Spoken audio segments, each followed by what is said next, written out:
अमूल्य कुमार राउत ऊनविंश मंडल सांस्कृतिक परिषद संपादक भाव कार्य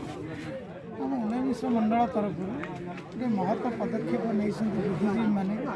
ऊनविंश संकीर्तन मंडल कौन कर्मकर्ता सभ्य हूँ ना कहीं यदि तार देहांत होते ये आत्मार सद्गति निमंते बासगृह बारपत्र कीर्तन कराए महत्व पदक्षेप को पूरण पर आम ऊनविंश मंडल तरफ विभिन्न गाँव में छुट्टी आसी संकीर्तन गणित कर्तव्यनिष्ठ माने साहसी दाम्भिक सत्य प्रकाश करती सीधा सड़क चलित वर्ष जो समस्या होते जार समाधान बाट पाऊन से बाबू अग्रसर हो ऊनविंश मंडल कीर्तन को रामचंद्र परिवेषण कर विषय बहुत किसी मन पड़े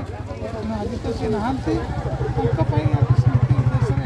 बारपत्र कीर्तन करने को आस संकीर्तन जो आज अधगामी होती केवल आमर मनोबल कमी जाए आमे दायी